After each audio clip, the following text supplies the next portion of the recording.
Oi, me chamo Leonardo, sou orientado pelo Dr. Joseli Dantas Fernandes e o meu trabalho é intitulado de Biocarvão Peletizado por Pseudomonas e o potencial para solubilizar fosfato e insumo alternativo de milho.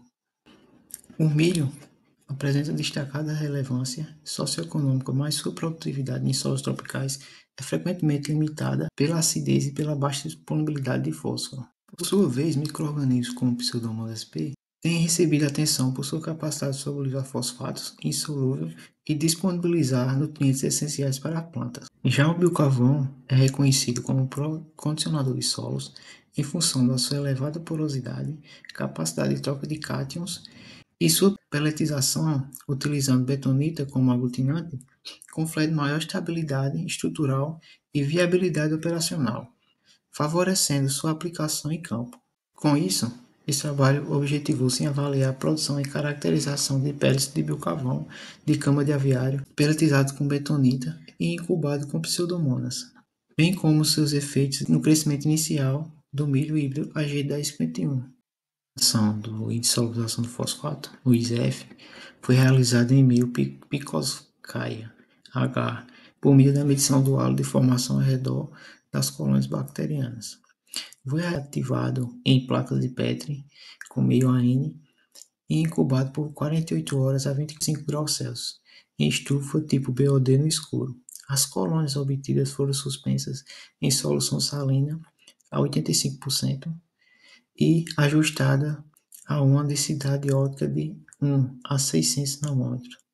A alicota de 10 microlitros da suspensão bacteriana foi incubada em 4 pontos equidistantes de uma placa de Petri, como podem ver na imagem. As placas foram incubadas em estufa tipo BOD a 25 graus Celsius no escuro, sendo o halo de solubilização medido diariamente durante 7 dias. O índice de solubilização de fosfato foi calculado pela relação entre o diâmetro total, colônia mais halo, e o diâmetro da colônia, conforme a equação 1.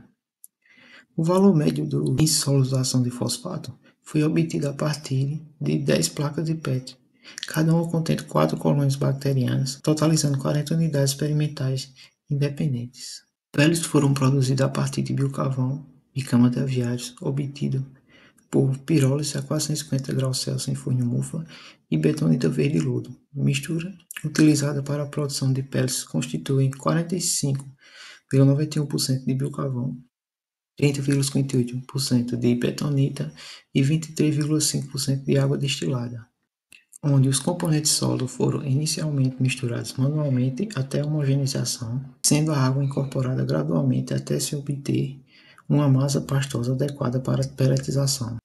A homogênea obtida foi então processada em equipamento adaptado para a pelletização constituído por uma máquina elétrica de moer alimentos. Os pellets foram analisados no laboratório de irrigação e salinidade, quanto à química, capacidade de retenção de água, capacidade de troca catiônica e resistência à compressão. A condutividade elétrica foi determinada a partir da diluição de uma amostra em água destilada, relação 1:5. Agitação por 1 hora a 40 rotações por minuto. Filtração e leitura realizada 1 hora após a filtração com condutivímetro digital. A capacidade de retenção de água foi determinada pesando-se 5 a 10 gramas de pellets secos a 105 graus Celsius por 24 horas para a obtenção de massa seca. Em seguida, os pellets foram colocados em anéis de PVC com papel filtro saturados com água destilada por 24 horas e deixando-os drenar por 1 hora sob papel filtro. A massa úmida foi então registrada e a capacidade de retenção de água calculada conforme a equação. Já para os testes de resistência à compressão, utilizou-se texturômetro modelo TA-XT2 Probe P20, cilindro de alumínio com diâmetro de 20 mm a uma velocidade para o teste de 5 mm por segundo.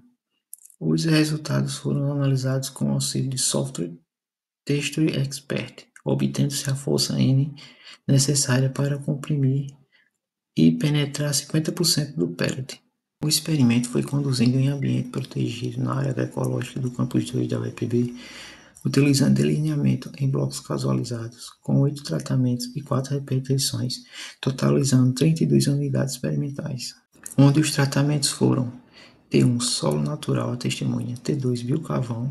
T3, biocarvão e pseudomonas sp. T4, inoculação das sementes com pseudomonas. T5, betonita. T6, betonita mais pseudomonas. O T7, o pellet biocarvão mais betonita. E T8, pellet biocarvão mais betonita e pseudomonas. Essas doses aplicadas por vasos foram calculadas de acordo com a saturação de base, 70%. A densidade de plantas foi de 50.000 plantas por hectare e a proporção utilizada da formulação dos pellets correspondendo à média de 27,2 gramas de biocarvão, 18,12 gramas de betonita e 13,92 miligramas do isolado e 59,24 gramas de pellets. Onde, independente dos tratamentos, incorporou-se pó de rocha Max Green, 24% de pentóxido de fósforo e 32% de cálcio total, 100 gramas por vaso, equivalente a 5 toneladas por hectare. Cada unidade experimental correspondeu a um vaso de 20 decímetros cúbicos com 15 kg de solo, mantendo espaçamento de 1,30 por 70 centímetros. Os dois vasos adicionais sem planta serviram como referência para a estimativa da lâmina de irrigação. As sementes do milho híbrido AG1051 foram previamente desinfetadas e no tratamento de inoculação direta T4, imerso por 24 horas em suspensão bacteriana, concentração de 10 a 9 unidades formadoras de colônia, sendo posteriormente secas à sombra antes do plantio. Com inoculação no solo, T3, T6 e T8, aplicaram-se 3 doses do isolado, 3,92 ml cada, após o plantio e aos 15 e 30 dias, sendo 3 aplicações. Foram semeadas 10 sementes por vaso, realizando-se o desbaste aos 4 e 19 dias após o plantio, conduzindo-se até o final apenas a planta mais vigorosa.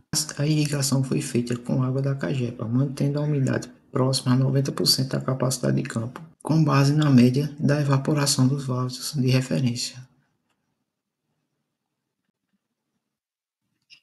As variáveis avaliadas aos 61 dias após o plantio foram altura de plantas em centímetros, diâmetro de cômodo em milímetro e número de folhas.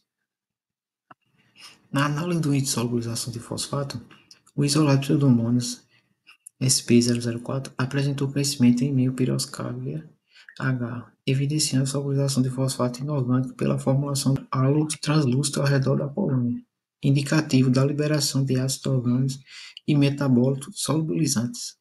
É visível até o terceiro dia de incubação, caracterizando o perfil de solubilização precoce. O índice de solubilização de fosfato médio foi de 2,72, classificando o isolado como uma capacidade intermediária. Caracterização química